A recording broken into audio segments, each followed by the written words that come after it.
first, climate doomism is a real geocultural phenomena. The ruling classes no longer have any positive vision. And so what they trade in is a politics of fear, a geoculture of fear. So your comrades who have drunk that Kool-Aid are, of course, discouraged. And the rhetoric of we're running out of time, we have no time.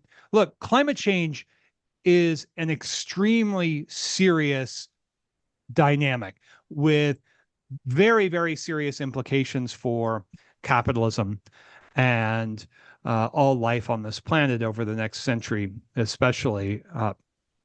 It is not an existential threat. And indeed, if it were potent enough to be an existential threat, then capitalism would have ceased to exist.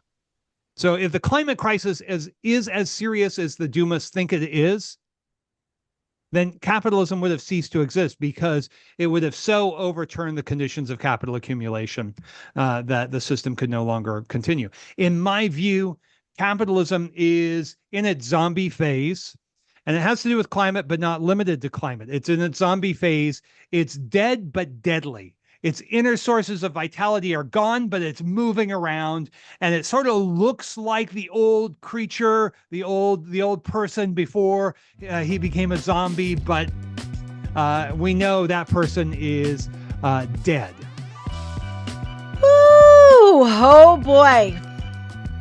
Welcome to Environmental Coffee House.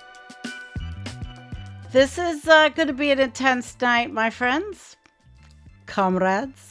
Yes, we definitely are going to have. So welcome. I am Sandy Shellis. And okay, that was Dr. Jason Moore. And how this all started was yesterday. I listened to that whole live stream yesterday, and it was on Dr. Richard Wolff's channel, Democracy at Work, but this is called Dialectics at Work. Dialectics, meaning it's kind of like, two sides. You're trying to meet in the middle. You're trying to negotiate dialectics. Okay. Well, anyway, it was very interesting.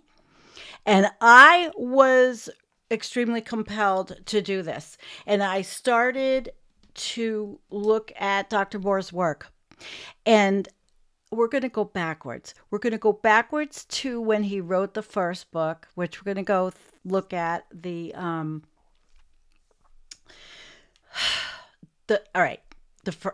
first book, and where is the name? Because I have read so much the stuff, the cheap things, and where I got the title for this is interesting. It's from his book, but it's wild to see how he's also changed and progressed and had his theories get more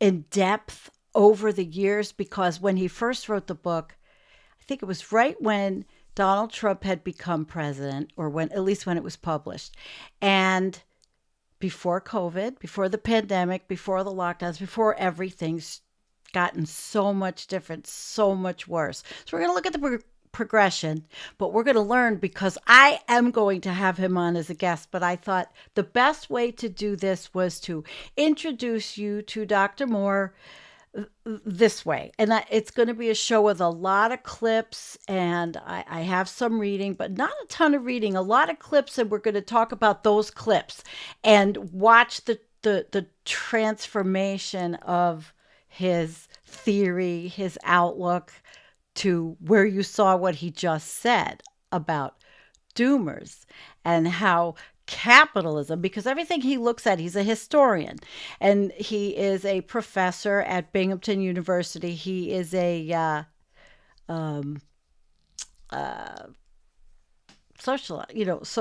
sociology anyway. So this is pretty cool. And again, I said it's going to be interactive with a lot of clips, because this is how I can do this. That's how I can do it. And I'm going to start with one of the oldest that describes a little more about his book. Let me take a breath. I've got a lot of, I've done a lot in 2 days. In 2 days, honestly, it's been so much. You may know who he is. You may not know who he is. It was new to me because I have been looking at so many different things. So let's bring up the one that, let's see, Jason. I don't know which one I want to bring up first. Hang on. Sorry, again, I've been working like a dog on this, listening to everything I could, listening to the actual audiobook, the first audiobook. And here we go. Hang on. Give me a second and just have patience with me tonight. All right? I think you do. Plus, you're all just still joining. All right. Now, sit back because, like I said, we have quite a few. We're going to go through Dr. Moore's material, and then we're going to go on to the eco-restoration and eco-reparations. Ecological reparations. We'll talk about what that is because it's an outshoot of this. And also keep in your mind degrowth. Jason Hickel's theories and his degrowth was an offshoot of what Dr. Moore started with all of this work. So it's pretty interesting. And his book's got a lot of really great reviews. So let me make sure the one I want is, I guess it's not going to matter, but they're all pretty good. So we're going to do the first one, and it's going to be the Anthropocene or the Capitalocene.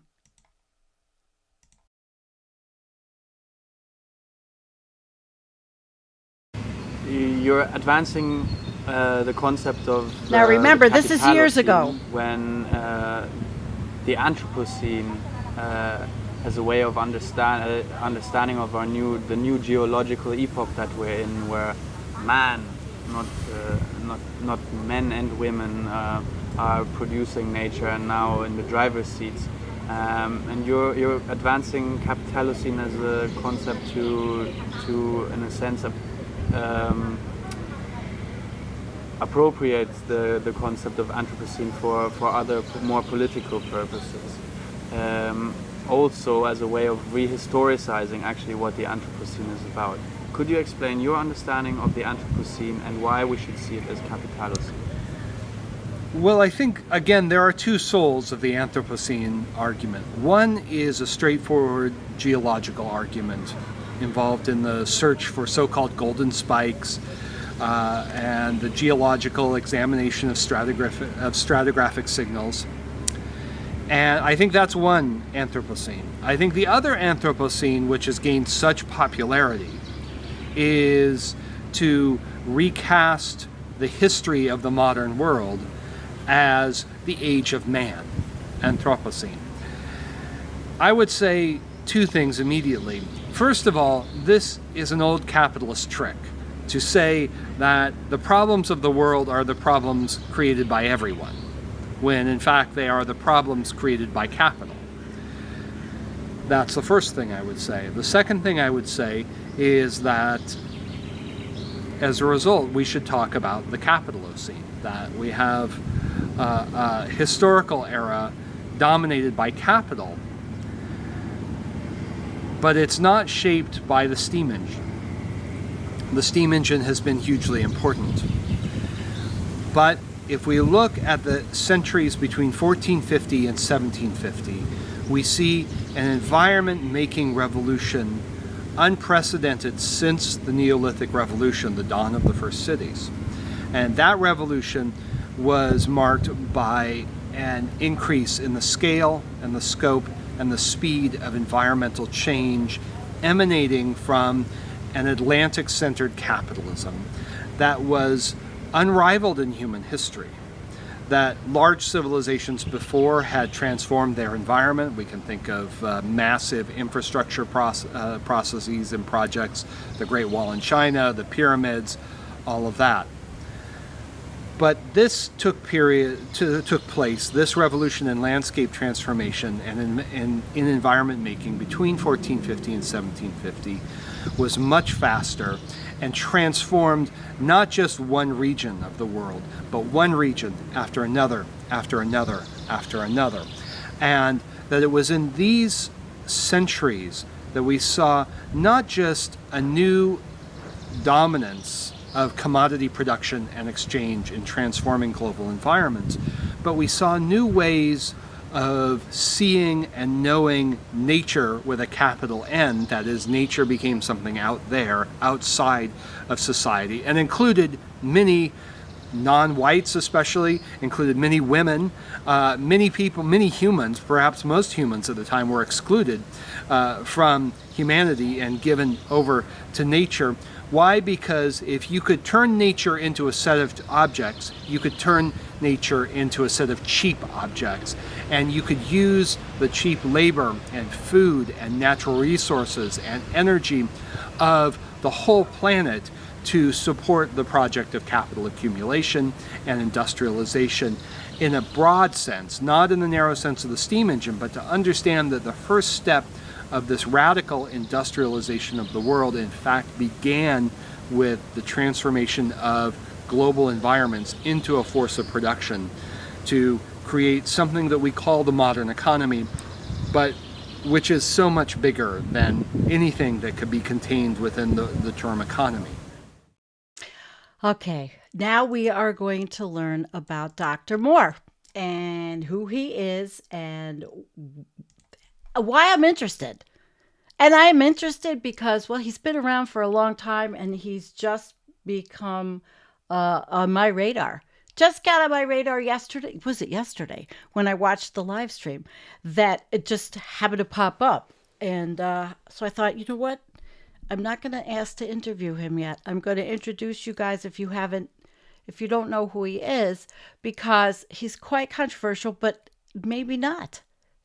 So about it, Capitalism and the Web of Life. I want to get the book. The book was the 7 cheap things, and basically we're going to look at that because we're going to look at we'll look at a review of A History of the World in 7 Cheap Things from The Guardian from more than 6 years old, and that way we will learn who he is. All right, so the love affair with science, technology, and law has failed to put the brakes on the biospheric crisis. In fact, it has only contributed to the fundamental problem, failing to confront the unprecedented centralization of economic and political power that has brought us to the brink of ecological collapse.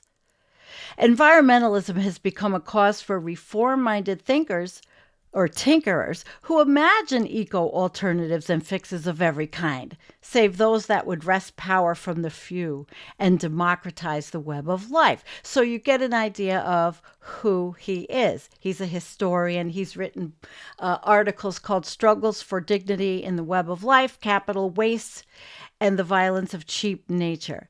Global Capitalism in the Great Implosion, from planetary super exploitation to planetary socialism, the Capitalocene, and planetary justice. So you get it, unearthing the Capitalocene towards a reparations ecology, which we're going to learn about after.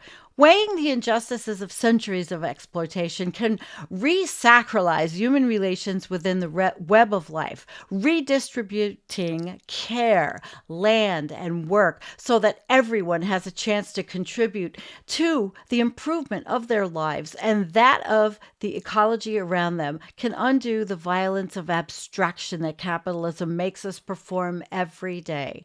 We term this vision reparation ecology and offer it as a way to see history as well as the future, a practice and a commitment to equality and reimagine relations for humans in the web of life. So those are the topics that I've decided I wanted to talk about. And you know, how have we left-thinking people, progressive thinking people, how have we been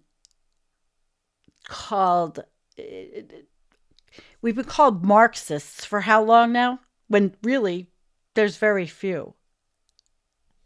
And so we might as well learn about it. We might as well review all of these concepts because the people that are saying we are probably don't even know what it means. So this is the website, one of the websites, and you can get all the writing. He's got plenty of books. The one I was talking about was the A History of the World in 7 Cheap Things, A Guide to Capitalism, Nature, and the Future of the Planet. I have been listening to that on audiobook. Forgive me, I knew the name. I was just trying to get everything done the last minute for the show. All right, so this is his website, the World Ecology Research Network, A Global Conversation. And it's a global community of scholars and activists committed to the study of historical change, including the history of the present, as if nature matters, moving beyond the fragmentation of the world into nature and society. We pursue analysis of historical change that take human organizations as producers and products of the web of life. For those interested in learning more, you can blah, blah, blah, you can find them. So that's a website. And there was, just more information on this, publications, but it's kind of older, this. But what I thought I would do is share with you and read this. It's not long, but I'll read you a review. You get an idea then of the book and what Dr. Moore was thinking then. And I have more clips of what he is thinking now for us to learn from about democracy, capitalism, and the Anthropocene, which is interesting. We really should call it the Crapocene. Cheap crap, right? So are you guys ready? You're going to learn something. History of the world. So this is old. And but this is about the book. So consider the McNugget. Consider not merely its proprietary combination of succulence and crispness and flavor, but also its usefulness as a symbol of the time in which we find ourselves. Consider its substance, derived from the world's most common bird, bred to reach maturity within weeks, and with a breast so large it can barely walk. Consider that 60 billion of these birds are slaughtered every year, resulting in an abundant source of cheap food, and that this work necessitates a vast pool of cheap human labor. And consider that long after humans have disappeared from the earth, what will remain of us, along with the immortal residue of nuclear waste, is a fossil record that will register the truly insane volume of chicken carcasses we left behind. In the early pages of the book, A History of the World in 7 Cheap Things, Raj Patel and Jason Moore ask us to consider the McNugget as the reigning symbol of the modern era. One of their central contentions is that we no longer are living in the Holocene, but in a new geological era they refer to as the Capitalocene. The currently fashionable term Anthropocene, they argue, suggests that our current state of ecological emergency is merely the result of humans doing what humans do, whereas the reality is that it flows out from specific historical phenomenon of capitalism. So as a term then, Capitalocene is designed to nudge us away from evolutionary determinism and from a sense of collective culpability for climate change towards an understanding of the way in which the destruction of nature has largely been the result of an economic system organized around a minority class and its pursuit of profit. We may all be in the same boat when it comes to climate change, as they put it, but most of us are in steerage. Patel and Moore's essential argument is that the history of capitalism, and therefore of our current mess, can be usually viewed through the lens of cheapness. An earlier, more noddly theoretical work of eco-Marxism by Moore, Capitalism in the Web of Life, argues that cheap nature is essential to an imperative of capitalism as cheap labor. The 7 things of their misleadingly, now this is a book review, clickbaity title are not objects or consumer products so much as conceptual categories: nature, money, work, care, food, energy, and lives.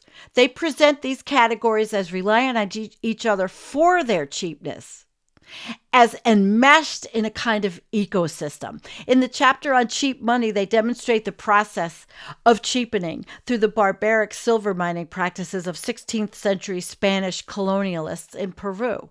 Cheap lives turned into cheap workers, dependent on cheap care and cheap food in home communities, requiring cheap fuel to collect and process cheap nature to produce cheap money.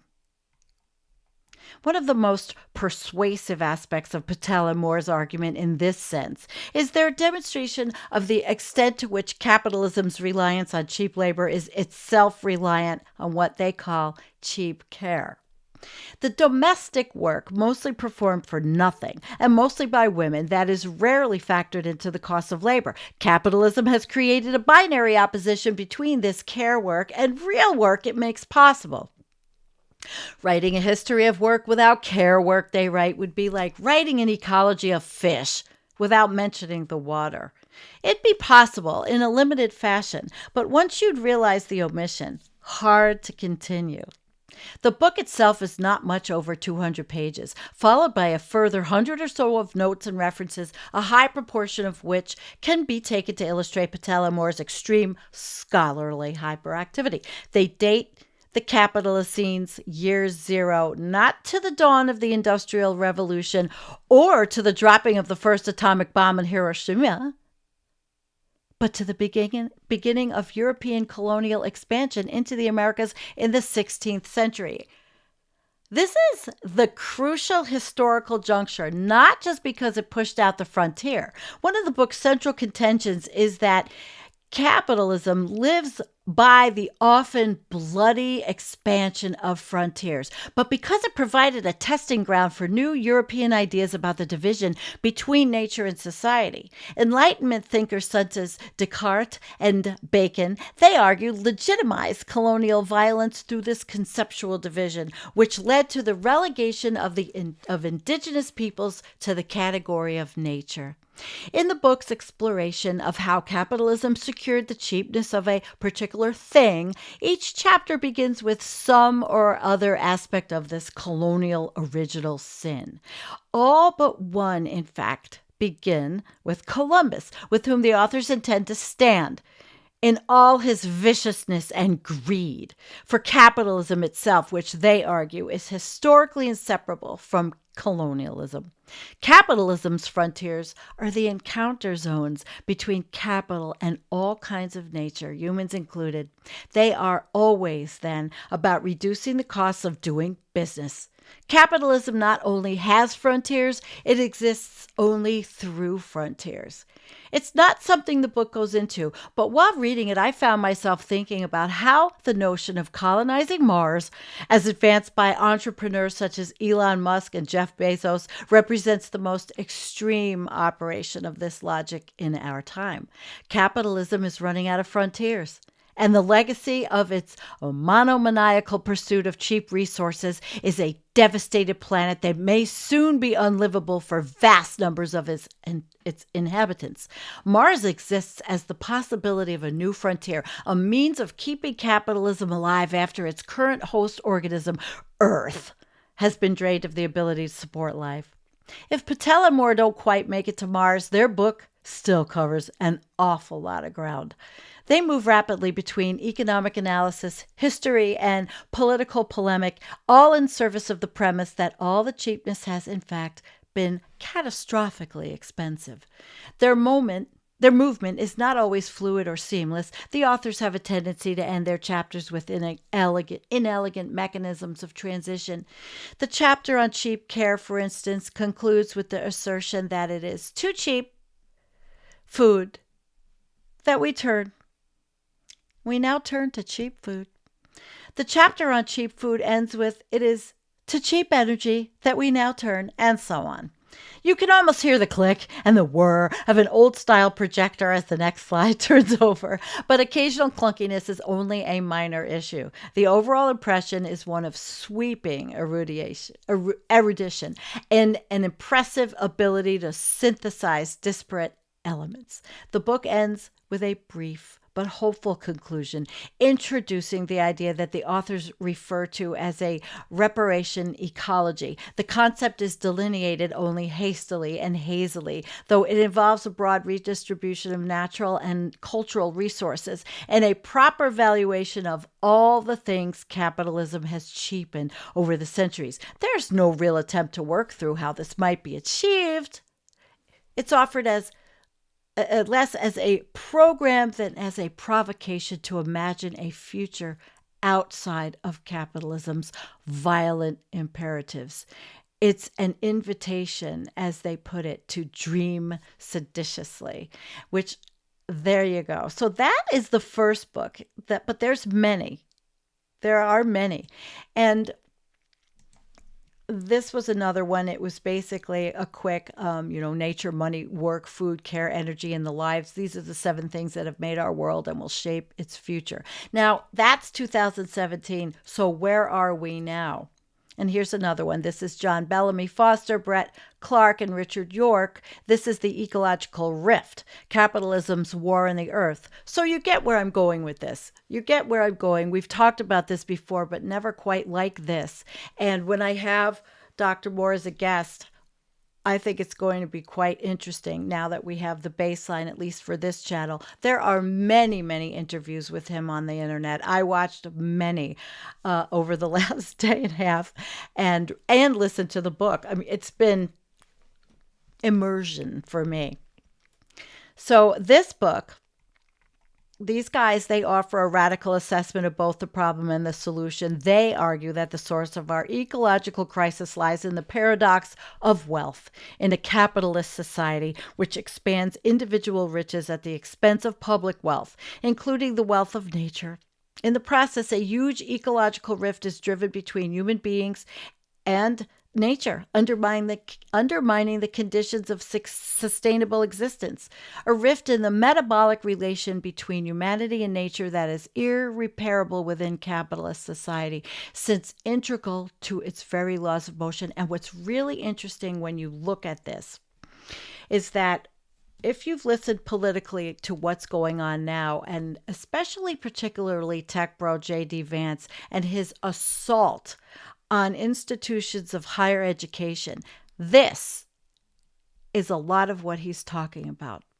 J.D. Vance and those tech bros are ultra capitalists. They are authoritarian capitalists. They know that Dr. Moore's out there. They know that these books have been written. They know because some of this material is happening on their campus, the campus that they went to, although these guys are from different campuses. It's just very interesting to put it all together. What's happening politically now and why Dr. Moore has changed and become maybe more radicalized from what you saw in the first video, where he is railing about the Anthropocene, and then the other video, which takes us back in time to when he's discussing the concepts of the book, and he's much more calm and he's quieter. Things have really changed. And we are facing, he says, okay, it's not an existential crisis, but it is the crisis of our lives. And of course, he is then going on and he's going to argue that we are the victims of the nanny state, where we are always, everything's going to be monitored, and that is the antithesis of democracy. So before I move on to the political ecology playbook for ecosystem restoration and more of that, I'm going to probably play another piece because it's really, it's showing us how somebody can change, but the interesting information, and from that lens of Marxist ideology, which, like I said, I don't think anybody on the right even understands, but from an ecological, ecosphere, planetary, climate change point of view.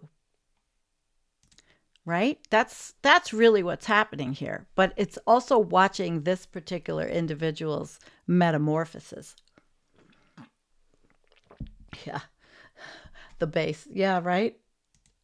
The antithesis of democracy, the modern day workplace. I hear you.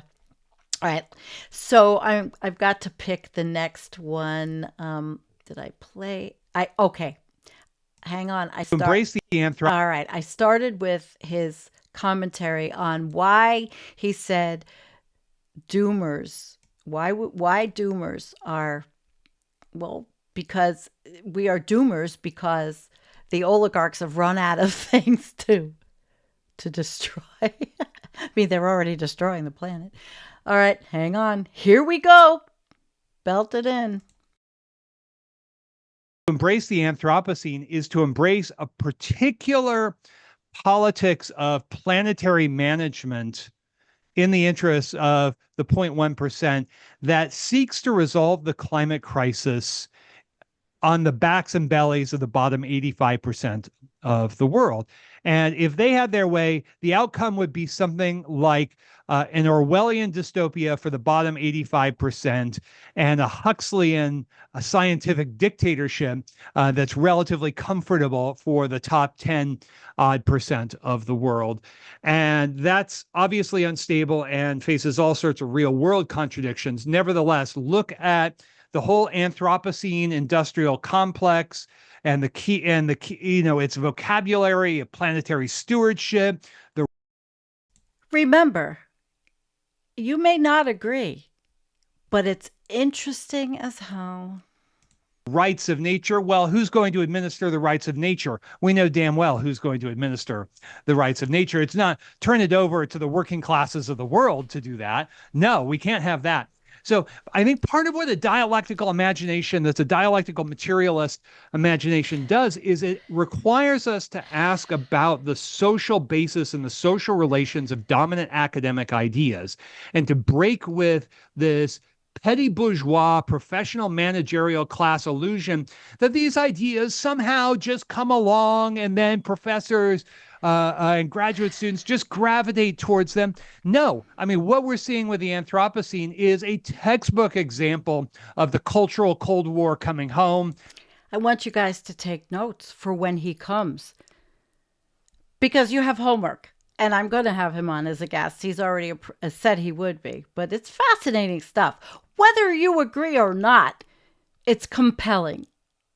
You can raise liberal questions about problems with energy transition or this or that, but please don't actually talk about what's really driving the process and the kinds of revolutionary democratization that would be necessary to address it. Oracle runs the software engine of America's surveillance apparatus.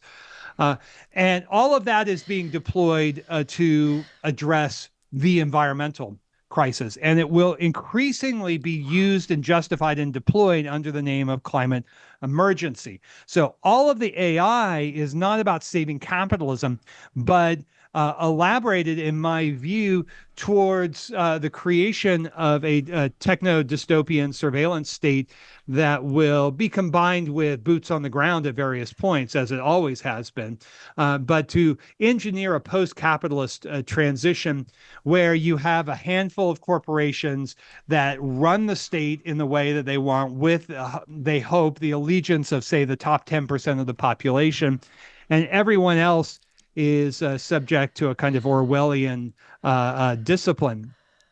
Wow. That's crucial to keep in mind, that the technologies are the technologies like of geoengineering. All of the billionaires like Musk and Soros and Bezos, and Gates, they're all hip deep into these solar SRM, solar radiation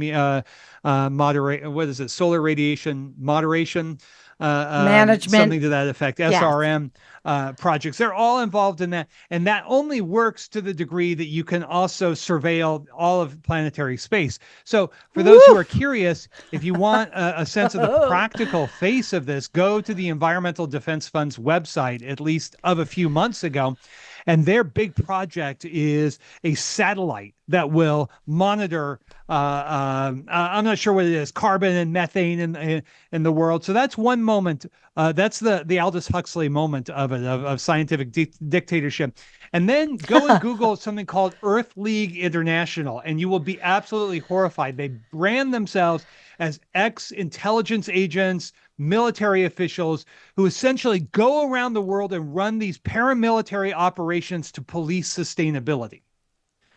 And these are not small groups. So Earth League International is affiliated with Johann Rockström, who is one of the world's leading climate scientists, is famous for the planetary boundaries argument. And I haven't seen a single eco-socialist point this out, that you have these climate scientists like Johann Rockström, who are total capitalist ideologues and basically avatars for an eco-dystopian police state. Wow. All right, listen. I'm going to tell you what I have been saying. Every time they have a council of the parties, COP, I follow the people that run the website. We don't have time. And I've always said, oh, that's because they're the capitalists. So it may sound pretty scary, but the stuff is not the stuff of science fiction movies. It really isn't. And so I thought, there was a comment. I don't think, I saw the comment from Orb Rumor, and I don't think he is meaning to scare you because the things are, he's scaring you. He's just telling you. He's a professor. He teaches sociology, and he studies all this stuff, and he's not far from me in Binghamton, New York. And if you don't think, and now this is not conspiracy, and I have just come off a jag of trying to dispel all of the weather modification and all of the bullshit that's been going on the internet, and then I come up and see this. Now, this is not conspiracy because these things are actually happening. I worked in university. I saw the kind of research that was happening, and we see it in all the technology that's being deployed. Just between the time that he wrote the first book to now, look how much has changed. What is it, 8 years? And we have AI. It's quite something. But you can see the difference between how he has become so animated, And I look forward to talking with him about all of this. I really do. So I have a couple of more clips, and I wanted to, and then we're going to move on to the soft and fuzzy part of the show, which is talking about the eco restoration and the things that people do because they love the planet, because they believe that we should restore ecosystems that have been destroyed and damaged exponentially by everything we've done in a capitalist society. Because what he says about everything being cheap, think about this. Think about what you see in the paper. What is the biggest bitch, at least of Americans? Cheap gas. That's what you hear. That's on the campaign trail. That's when you talk to people. What do they care about? Cheap gas. Dr. Moore is talking about our Capitalocene, and he's saying over the Anthropocene that the Capitalocene is a bigger issue. It is a big part of the polycrisis, which he calls I think he calls that a sort of a bourgeois word, but very interesting in my opinion, especially since it doesn't lean to conspiratorial. It leans to telling us really what's happening about the surveillance state. We see what the military is capable of, just not weather modification, just not all of those sensational things, but they are capable. Now, maybe it's controversial to you when he says that declaring a climate emergency can be akin to actually putting the brakes on democracy and maybe being a little authoritarianism. But he's challenging us to use our brains. We don't have to agree, but he's challenging us. And when he comes on live, I expect every single one of you to come with questions because it's going to be a heck of a show. And yeah, I think yesterday's when I saw him live, on the dialectics at work. He was it was live, but I don't think they did questions, and so and I know he's already said he's going to come on, so it'll be very interesting. So let me pull up one more in the queue before we go into the soft and fuzzy part. Most left-wing intellectual. Oh, I don't know. Did I play this one yet? I don't know. I want to play an older one so we can go back and forth of him. I named them all. We have a system today. All right, hang on. Did we see this? Okay, so we're going back to his pre and post. So we're looking at Dr. Moore pre and post things getting worse, the WASF part. All right, here we go. We have a system today, I think, in which state power and world money are tightly connected. So there's no state that is really outside of that circuit of capital today. Now that has a very long history, and that's something that Raj Patel and I tell, a story that we tell in the history of the world in 7 Chief Things. What we add to that is that from the beginning, world power and world money and world nature were always connected. So it will take a fundamental crisis of the world money system to open up the possibilities for the kinds of delinking, as Samir Amin reminded us 50 years ago, to take place. Now, when civilizations enter into periods of crisis, which Where we are. always happens when the climate changes in a big way, And he's talking historically. then there are new possibilities for wielding institutional power. One of the lessons historically about state power, not just in the modern world, but this goes all the way back to the Romans, is that ruling classes and established territorial frameworks, states, never survive pronounced climate change in the kind of major way that we saw in the 4th and 5th centuries in the Northern Hemisphere, or that we saw in the 14th century with the crisis of feudalism. We are now entering into a period where the climate change is probably an order of magnitude greater than those previous moments. So we should not just expect, but embrace the possibility of the breakdown of states as we have known them.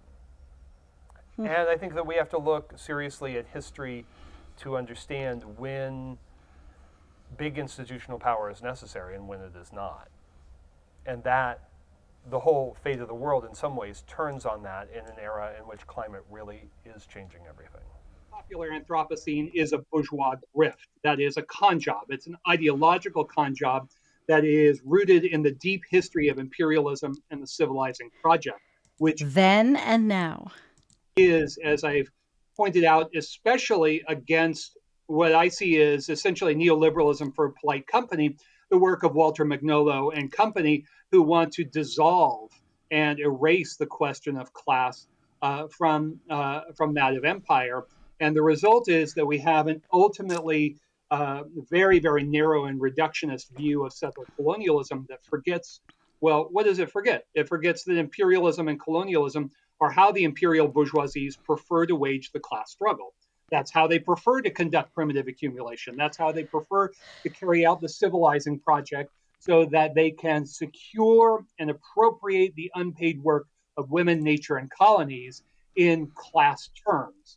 Working class mode of reflection in the interests of revolution, of course, overthrowing the bourgeoisie and establishing political power to euthanize the capitalist mode of production and the massive concentrations of wealth right before us that are the beating heart of capitalogenic, that is, made by capital, climate crisis.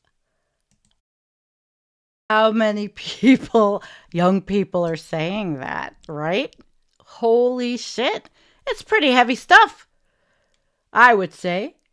What are you guys talking about out there?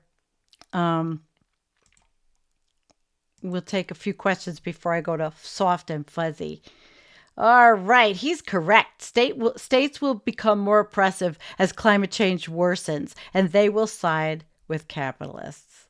Yeah. And if an environmental disaster happens at a large enough scale, capitalism is done. Governments are done. It'll be up to the people to come together and rebuild society in proper ways. Very interesting. What I love is that you're all thinking. That's the whole point of this. If a person doesn't get that climate is an emergency, then no action is justified in their eyes. If the house isn't on fire, then it isn't justified to get uncomfortably off the couch. And of course, that's not quite what he's saying. He's not saying don't get uncomfortably off the couch. Obviously, you just heard him. No, he's not. And Gary, also Jason Hickel, one of the most important young ecological economists on the planet, fits right in with Foster and Clark and York, talking about who we could choose to be on Earth. And one more from Karen. It's true that democracy, as it's been done thus far, is inadequate to manage resources on a planetary scale. So I'm really happy that you're all thinking and that this has got you going, because it did me. When I listened to this, I was very, very, really taken.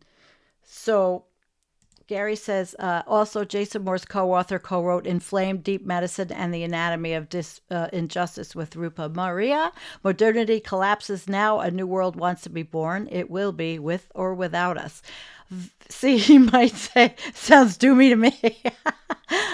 But anyway, very, very interesting. And I don't think I have any more clips from him, but I do want to move on to the softer part of the show, and that's talking about our beautiful planet. And we're going to look at a video now, and we're going to look at some stuff on ecological restoration. And why not? So let's take a nice deep breath and go to the second half of the show. Here we go.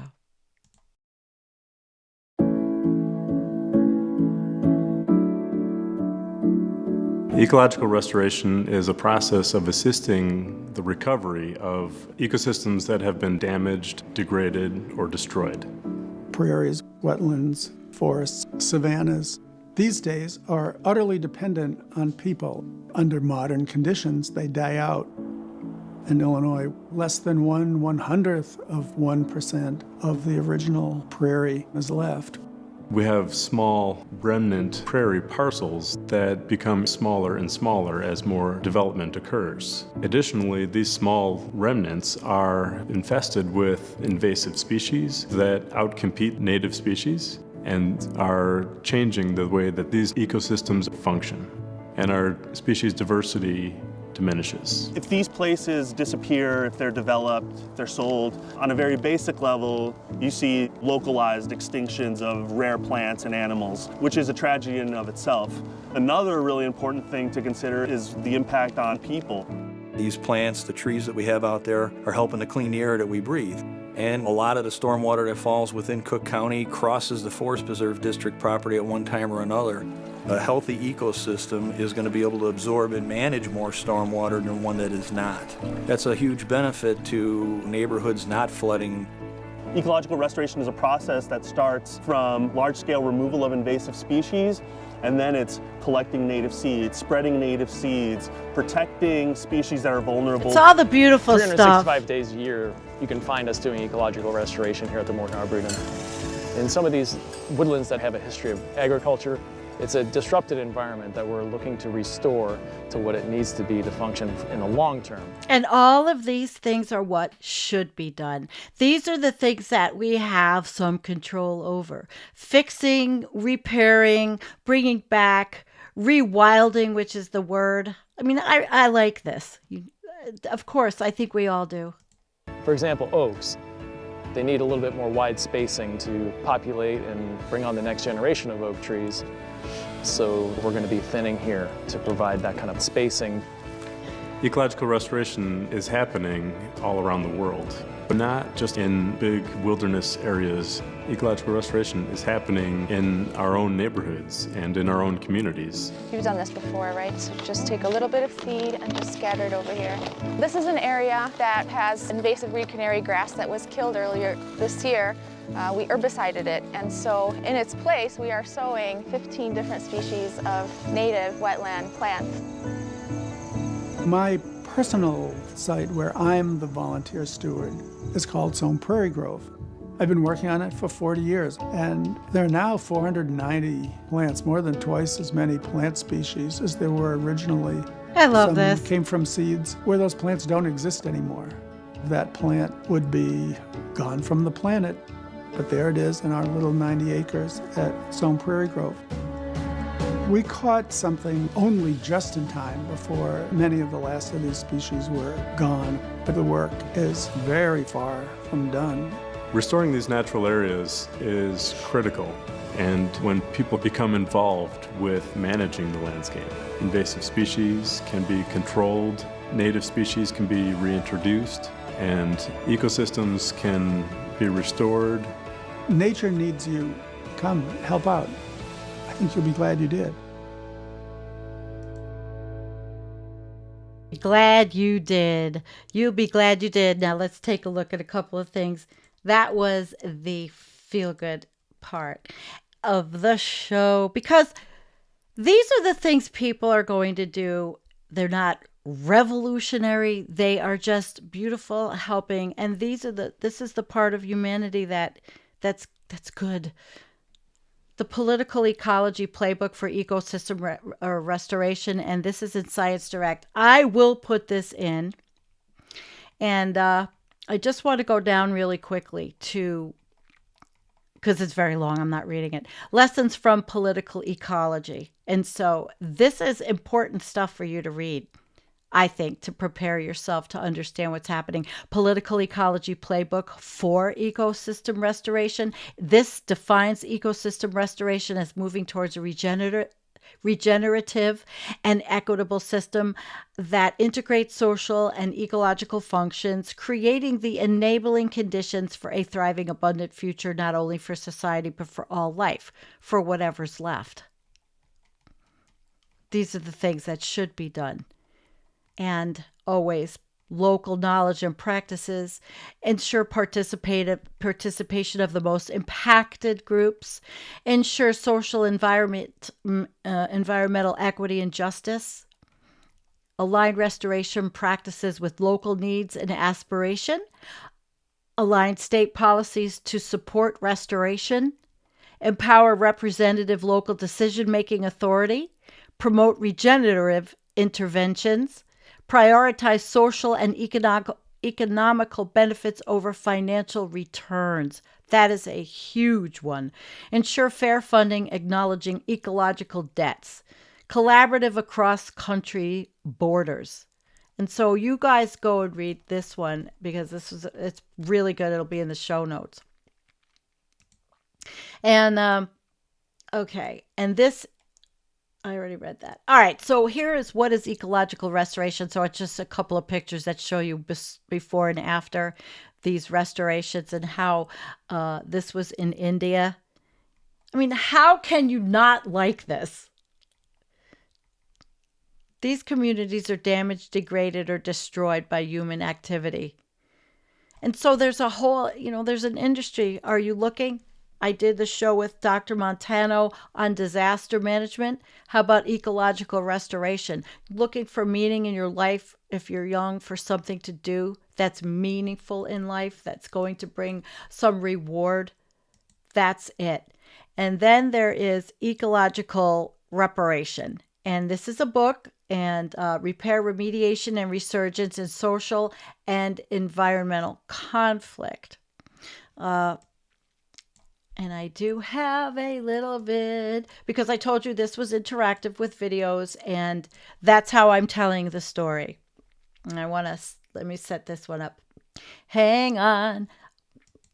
I really love the idea of restoration and fixing these areas. And just think about what's happening in Florida. All of the damage from the from the tornadoes, right? All of that damage from the tornadoes. And they're going to rebuild when it could be made into an ecological, beautiful, natural plethora of life that could withstand all of these storms that are going to exacerbate because of the climate changing so drastically. And instead of having humans living there and wrecking everything, in my opinion. Ecosystem restoration. Healthy ecosystems regulate our drinking water. Just too cute. And carbon, which are the backbone of life on Earth. All living things need carbon. Trees store carbon, so does soil, and seagrass in the ocean. You're looking for something to do in life? Here it is. 18% carbon. But as ecosystems become weak, they release carbon instead of storing it. Look at the soil below your And feet. it's nothing like we don't know this. Healthy soil grows 95% of our food. But pollution, climate change, and pesticides are making soil less productive. And when yields go down, instead of restoring, we expand. Till more land, turning wild places into farmland, and pollute healthy soil. When we lose forests, wildlife is forced to come closer to humans, bringing what's called zoonotic disease, a virus that is passed between animals and humans. Like Let's give the Ebola, natural world COVID-19. more space. But there. Okay, I want to change to one more quick one. This is indigenous knowledge. Her name is Kim Tallbear. She's working in it. This is ecological reparation.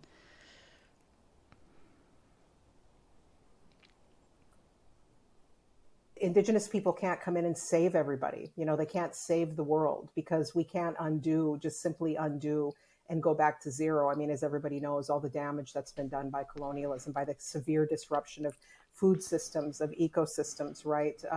Turning them into capitalist kinds of systems of property and wealth transfer. But there are these kinds of smaller projects that Indigenous knowledge can intervene in to help treat some of the worst symptoms of the problem, I think. Absolutely. And that is exactly what Dr. Moore is talking about. He is talking about when he was in the beginning, all of these types of things that can be done. But now, of course, he's moved on and he has really gotten a bit political. But that's okay. Maybe he always was. I mean, he's talking about capitalism and Marxism. It's political. All right. I have another thing I want to share with you. Actually, this is pretty cool.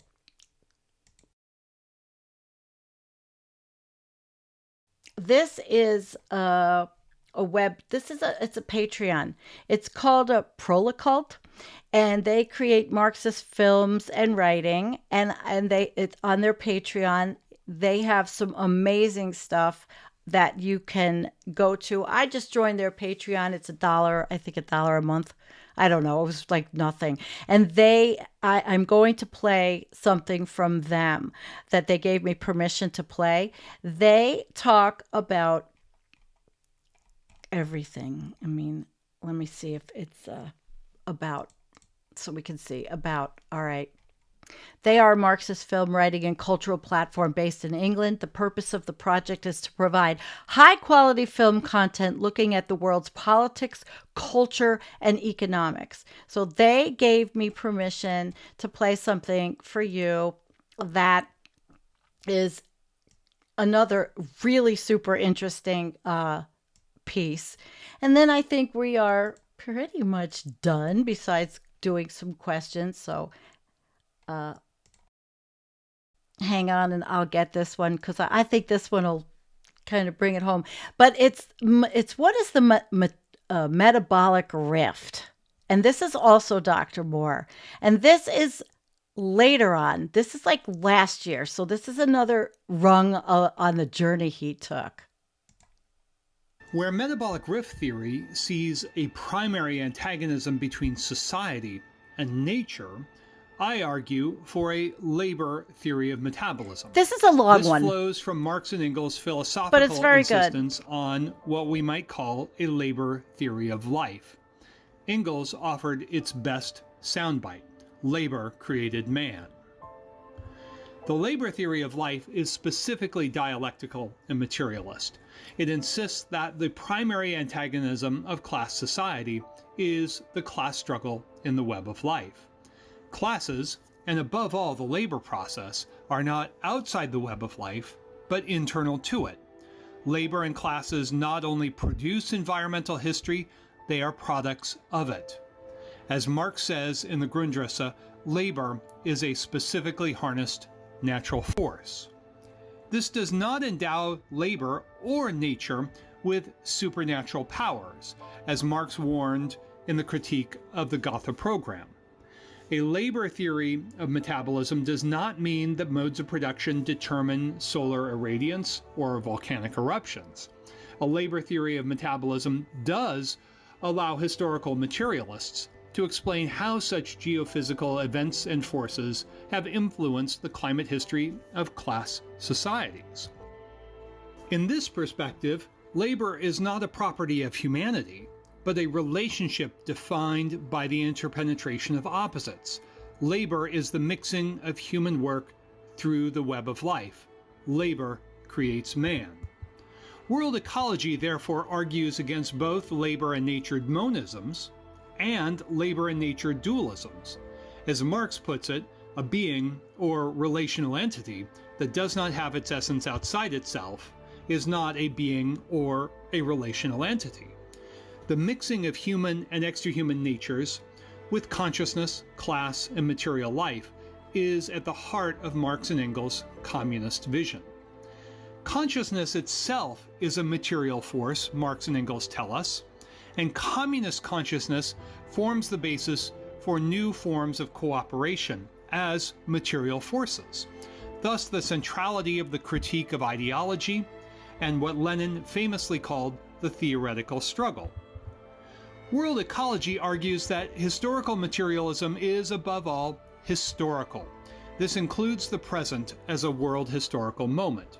Historical materialism commits us to understanding revolutionary praxis in at least two historical registers. One is the present-day unfolding of the class struggle. The other is the history of those class struggles. A labor theory of metabolism understands those class struggles concretely through their manifold expressions in the history of industry, imperialism, geocultures, and environments. World ecology therefore rejects the idealist proposition that theoretical differences can be resolved through theory. It also rejects the historicist notion that history speaks for itself. For world ecology, the proletarian standpoint must interrogate and synthesize class struggles as metabolic contradictions. The overcoming of bourgeois alienation is fundamental, not only to labor's emancipation, but to the liberation of all life. For this reason, world ecology is distinctive in its emphasis on world history. For a quarter century, I have argued that the origins of capitalism and the origins of planetary crisis were two sides of the same world historical coin. The Capitalocene concept, for instance, contends that the rise of capitalism occurred through a violent and epical environment-making revolution in labor landscape relations. Simply put, the emergence of capitalism was an unprecedented labor metabolic revolution. From the Dutch and English enclosures to the silver mines of Potosi to Brazil's great sugar plantations, this first era of primitive accumulation was irreducibly socio-ecological. The new labor regimes were distinct, but combined and always metabolic. Proletarianization assumed different forms across the Atlantic, from the Andes to the Low Countries. Each moment generated distinctive labor metabolic contradictions and contributions to world accumulation. The outcomes were gruesome and dynamic, at each step producing new socio-ecological contradictions between what Marx called the soil and the worker on the one hand, and the imperialist bourgeoisie on the other. This metabolic reading of capitalist history as the class struggle in the web of life shapes our understanding of planetary crisis in later eras. The labor metabolic contradictions of the plantation system, for example, directly financed the era of coal and steam power that began in earnest after 1830. Industrial capitalism's metabolic contradictions were resolved through a new global metabolic fix in the new imperialism and the rise of monopoly capitalism at the end of the 19th century. World ecology offers these historical sketches as contributions to eco-socialist praxis. For my comrades and I, theoretical struggles conducted by revolutionaries must be adjudicated on the terrain of praxis, including the debate over world historical turning points, patterns, and transitions. The irony is that Foster, in attacking the world ecology tendency for its alleged idealism, reproduces its own form of idealism. The Metabolic Rift School has organized its attacks on world ecology theoretically, rather than through an interpretive struggle over capitalism's actually existing patterns and turning points.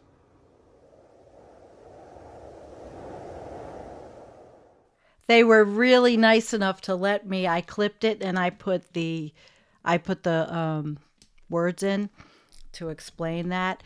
I thought this was a very interesting foray into Professor Moore's writing, his thinking, Marxism, learning about it. It is, I have to say, not something I am extremely schooled in. I haven't taken a class. Okay. As much as maybe I watched Dr. Richard Wolff's channel. Okay. There it is. And read about certain aspects of this. So let me, all right. Time for me to say thank you. Nadia. Holy crap. All of those cop cities and what? Hundreds of thousands of newly hired cops and cop cities everywhere are there for a reason. Also, democracy's been a transparent sham from 1776. Oh, you're talking about the surveillance state that he's talking about, the cop cities, which are real. And I keep saying they're going to have to be turned into disaster management cities pretty soon. Pretty soon. Nadia, again, thank you. My cats, thank you. I'm loving the Marx. When Reagan called the USSR the evil empire, it was just yet another case of every conservative accusation being a confession. Abso-friggin-lutely. Actually, yeah, really. I'm going to give you that. Oh, well, this is definitely an interesting, fascinating rabbit hole for me. And I don't think it's a rabbit hole. It's it's an area of study. He teaches at Binghamton University, for gosh sakes, sociology. He's an author. There's just so much there. And I showed you the progression. I started with some radical. He's become a bit more radical in his thinking as time has gone on. And all these things have happened since then. So much has happened in 8 years. Trump, pandemic, climate crisis has gotten worse. Storms have gotten worse. So we're all searching for something to help us explain where should we think, what should we think, not just, he's not just saying science is the answer, and certainly not COP 29. I mean, the science will be good. The science will be good, I'm sure. But the whole thing is just one big show. It's a show. It's like going to a conference. It's the ecological, environmental, whatever conference, and it's how can we technologically get ourselves out of the mess we're in. And I think that the basic tenet is to move into what can we do? Regenerative rewilding, all of the natural things. This is what we have control over. Our own backyards, our own communities, trying to implement those kinds of beautiful things. And even in Florida, if people were smart and savvy, they're going to have to leave. People are not going to be able to live on the coast. But those coasts, like I said earlier, they could be rehabbed to be natural wonders. And all those storms could then be barriered by the ecology that could come back to the areas instead of Florida as an example. I mean, we have a whole world, but we're looking at the West, who's done most of the damage. The imperialist West. But can you imagine? I know it's hopium just to think of those kind of environments as barriers to storms and people not living there. Of course, he doesn't go into the concept of too many people. And that's for a different day. That's for a different day. So I've really enjoyed doing this. I am really happy that it happened. And yeah. All right, so where are we with comments, my friends? Hi, Lightning Rod. We are not in a mess. You poor people are in a mess. Behind the gates here, we have no shortage of, shortages of anything. That's right. We're going to be the ones that are going to suffer. And the bourgeoisie, as he says, the 1%. Good evening, Jupiter Judy, and welcome to the show. And by the way, thank you to all my wonderful moderators. Thank you so much. And Pierre says, nothing exists out of consciousness. That's a different show as well. Right now, I'm conscious. I'm tired. I'm going to fall asleep. Actually, you can't make friends with salad. The Simpsons. You guys are great. I hope you enjoyed this. I'm going to have a whole bunch of show notes in there. I'm going to invite Dr. Moore on. I'm hoping maybe next week. And I hope he saw this show. He knew I was doing it. And it's just so interesting to see his metamorphosis, so to speak. And also learn about the history and more about what Marx thought and how he thought about things. It wasn't just about capital and all. I mean, there was a natural world aspect. So there we go. We had a learning night. Hell yeah. I will see you then. It is Friday. Have a great weekend. I don't know if I will pop in or not. Who knows? But thank you. And we didn't do a flush. Oh my gosh. Oh, I have to flush. Okay. You know what I'm going to flush away tonight? I'm picking it. We're going to flush away the oligarchic bourgeoisie. Bye-bye. There they go.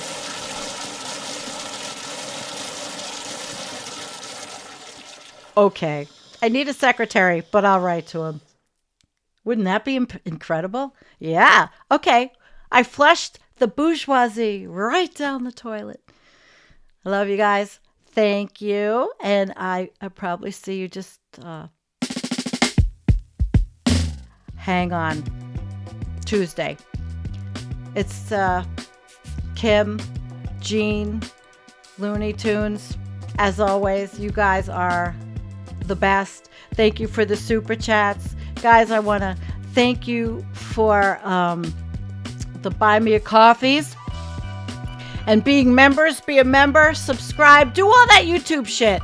My cats are getting happy. I'm actually getting them some decent food because of you guys. Bye. Love you. Thank you.